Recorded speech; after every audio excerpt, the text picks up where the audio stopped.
So shoulder bags, shoulder slings, fanny packs, whatever you want to call them, have become increasingly popular over the last few years, and for good reason. If you're carrying anything more than your phone, wallet, and keys, then pockets just aren't enough. But there's a big problem that comes with these types of bags that I'm sure many of you can relate to. When you stuff it with a lot of stuff like this, it becomes a black hole of items. You need to start digging around to get to the bottom of what you need to find. And sure, it might have dividing pockets like this, where I have my hand sanitizer and tissues, but the main compartment is still just one big open space that doesn't really make good use of vertical space, since most of the items, due to gravity, just fall and collect at the bottom, especially the smaller stuff.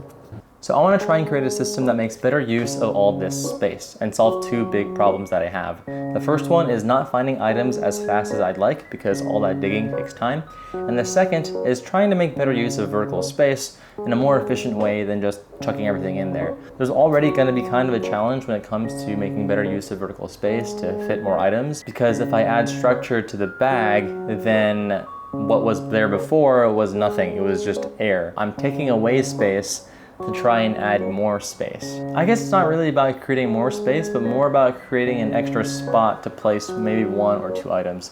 So sure, I may have been able to fit 2 or 3 things in the empty air if I just left it as is, but then it's all jumbled up. But if I section out some vertical space, I can fit one item where I know where it is easily versus having to dig around. That might be a trade-off that I'm willing to make.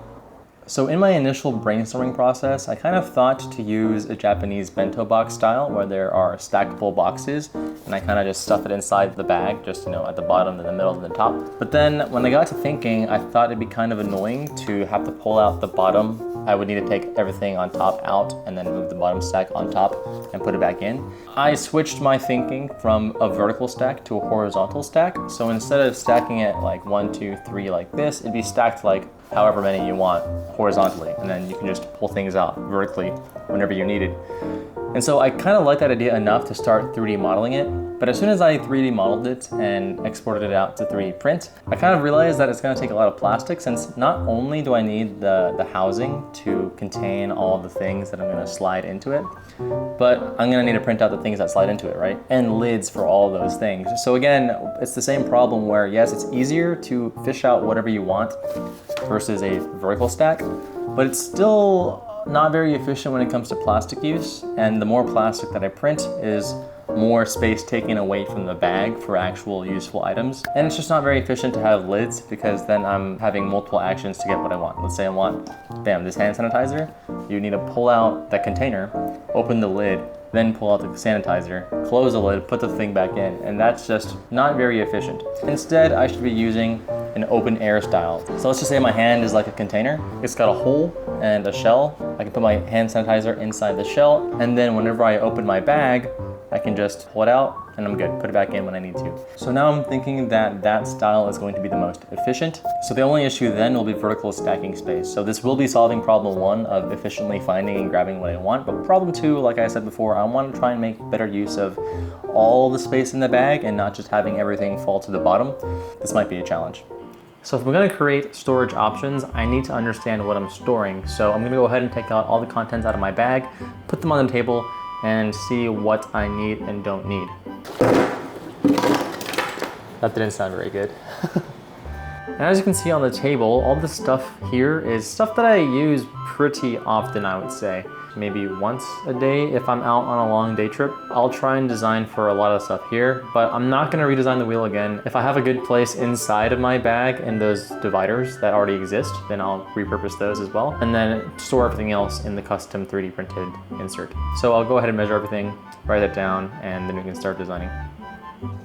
So this is the horizontal stack design model. You can see these slots are where the inserts would slide into, stacked side by side. As I was designing one of the inserts that would slide into here, I understood that this might be an inefficient use of plastic. And so when I exported out this parent file and put it in my slicer, it's 244 grams, which is over half a pound of plastic use. And I just didn't think that was a very efficient use of plastic.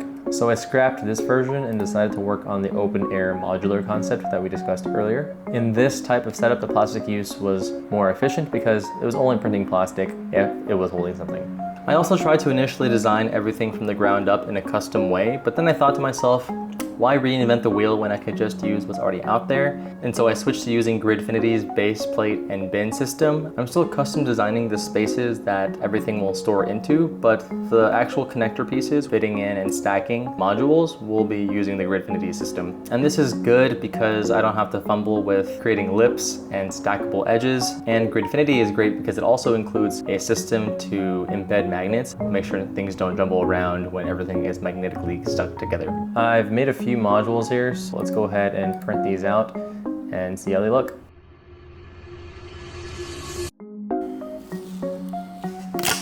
All right, so a bit of a problem here. I know we went with the open air design here to use up less plastic while printing, but obviously in my wisdom, I'm gonna have to end up reprinting some stuff because you know the whole ruler that I was talking about that I used to measure everything? Well, that ruler is just something that I've had since high school and I never got anything more precise than that. When you're measuring curvy stuff like this, it's kind of hard to understand where the maximum point of the curve is because there's no flat surface that I can measure.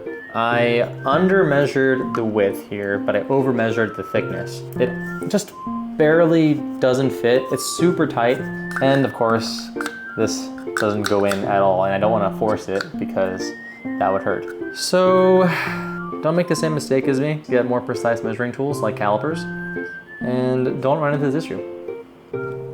All the other parts came out pretty well, as you can see. It looks pretty much the same as how I designed it. And all we gotta do now is stick some magnets in here. Without magnets, any jostling, especially in a bag, will make them fall over. Here's one of the stackable modules. Inside here is the pen and some earplugs. I originally had the pen in a higher module sticking out like this. And when it's inside the bag, I'm scared of this pen like getting jammed by something taller than it, and then I would damage the tip here. I don't wanna damage the tip.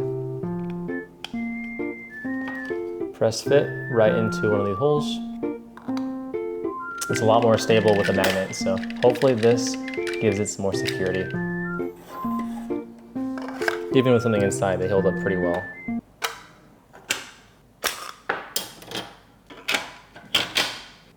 When everything's magnetically stuck together, it definitely holds a lot better. And I'm not even using all the magnet spaces because I don't want to waste the magnets.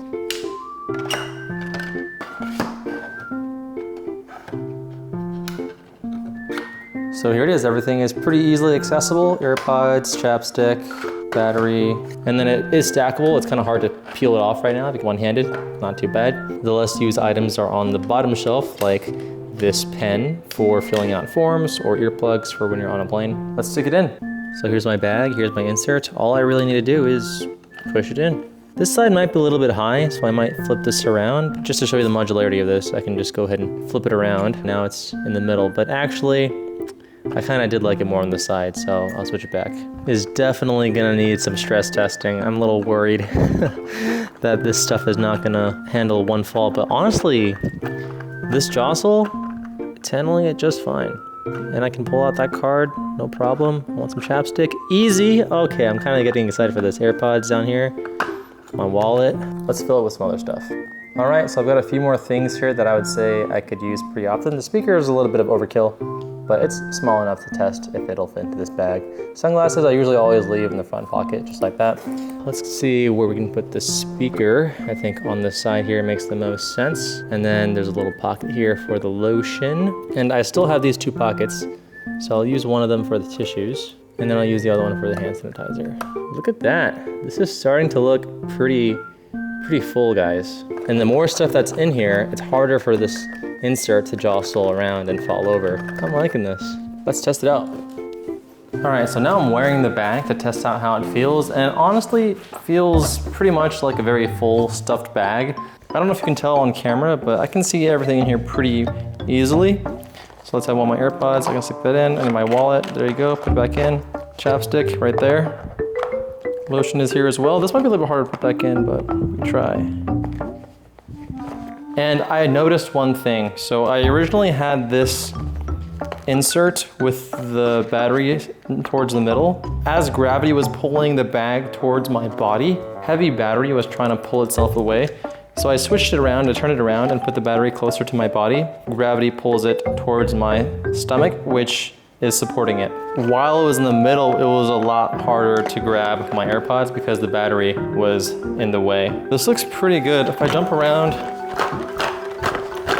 and jostle, whoa, things stay pretty much in place. I think that's due to the magnets. The only hard part would be getting the pen down there, but I think if I needed a pen, I wouldn't mind just putting it down and digging through it. I guess that is one disadvantage. So overall, I think this concept of a fanny pack organizer has some promise. For me, the system does help me identify things that I need quickly on the fly, but there are definitely some improvements that could be made as well. The first is weight distribution inside of the bag. Heavier objects that don't have anything to support it are just only supported by these little magnets inside of the system, which might not be enough, especially when there's forces and jostling involved. But if your body is closer to the heavy objects supporting it, then you're less likely to have any problems. But it's something that might need to be fixed in the design. The second is figuring out a way to improve easier access to lower level items like this. This pen is a lot easier to find in a bag that just has everything jumbled around versus this system, because I have to remove the top portion first before accessing the pencil. It's definitely less convenient than if this organizer didn't exist at all. With the organizer, I'm allowing myself to have a harder time getting access to secondary level things for much faster time accessing top level things. Whether or not you think that's an acceptable compromise will depend on your personal needs. For me, I think it's a trade-off that I'm willing to make. Thanks for watching. Until next time, peace.